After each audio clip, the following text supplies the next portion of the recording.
নমস্কার বন্ধুরা, আমি সুলেখা আর তোমরা দেখছো hobby of Sulekha vlog. Hobby of সুলেখার গার্ডেনের রং বেরঙের ফুল, নানা ধরনের সবজি, নানা ধরনের শাক, খুব সুন্দর সুন্দর চাষ হচ্ছে।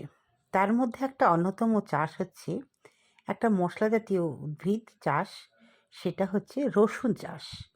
খুব সহজেই আমরা বাজার থেকে রসুন কিনে নিয়ে এসে চাষ করব। কিভাবে করব একদম পাই টু পাই তোমাদের দেখাতে চলেছি। তোমরা শুধু সাথে থাকো, স্কিপ করো না, প্রত্যেকটা মুহূর্তই কিন্তু ইম্পর্টেন্ট। তো চলো শুরু করা যাক। রসুন, পেঁয়াজ, আলু লাগাতে হয়, তো কিভাবে লাগাবো সেইটাই তোমাদের দেখাতে চলেছি। তো সাথে থাকো, স্কিপ করো না।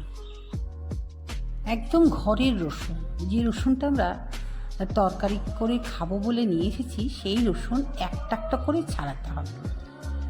ওপরে যে খোসাটা আছে সেটা ছাড়িয়ে ফেললে হবে। একটা একটা করে ছাড়িয়ে তুমি যদি মনে করো বালির মধ্যে রেখে দেবে, যে সবুজ নলটা বের করবে, সেটাও করতে পারো, আবার শুধু শুধু রেখে দিতেও পারো। আমি রেখেই দিয়েছি। এবার চলে এসেছি বাগানে। মাটিটা কীভাবে করবো না করবো, কি দেবো, সব কিছুই থাকছে। প্রথমেই তো মাটিতে আমি চুন দিয়ে এটাকে শোধন করে রেখেছিলাম। তারপরে এবার 3বার কোপানো হয়েছে। তারপরে এবার কি করছি সেটা দেখো। যদি কেউ গোটা লাগাতে চাও হবে না, পাট পাট করে খুলে খুলেই লাগাতে হবে। মাটি তৈরি, প্রথমে মাটিটাকে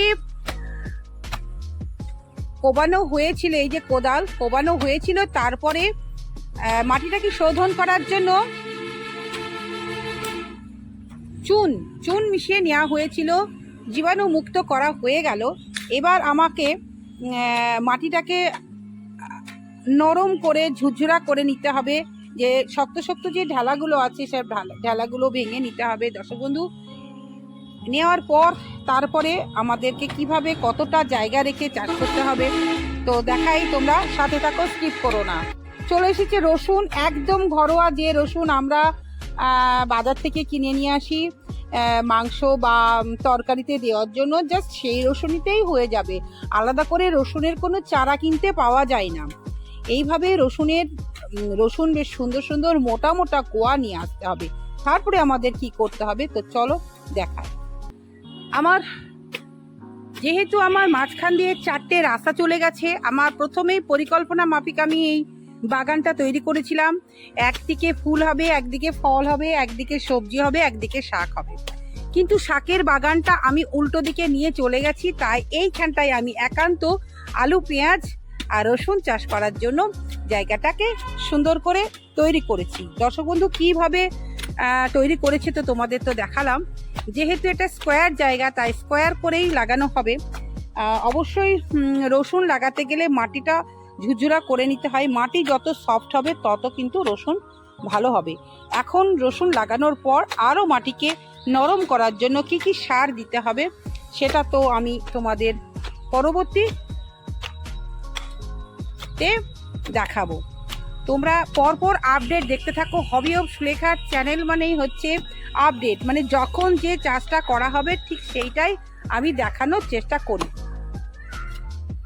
মাটি যতটা ঝুরঝুরা হবে, নরম হবে, ততটা কিন্তু রসুন বড় হবে, আলুও বড় হবে, পেঁয়াজও বড় হবে। তাই দর্শক বন্ধু যারা টবে লাগাবে অবশ্যই মাটিটাকে নরম ঝুরঝুরা করে নেবে। আবার যারা মনে করছো টব নাই, মাটি নেই, তো কি হয়েছে, বস্তাতে লাগিয়ে দাও।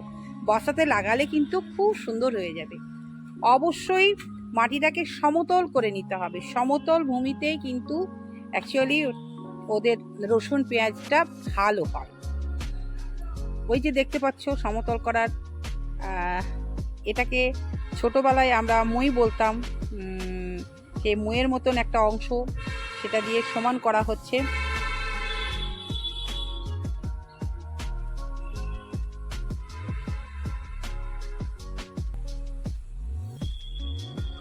কতটা করে জায়গা দেখো দিতে হয়, এতটা করে। এবার দিবে না, এই মাটি দিয়ে দিবে না, ঢেকে দেবে না, মাটি না দিলেও হবে, এমনি হয়ে যাবে। একদম কোল বরাবর দিবে, একদম। আর একটু যাও, একটু আলুটা তো অনেকটা লাগাতে হবে, ওই গাছটা পরে কেটে দেবো, অনেকটা জায়গা দিয়ে।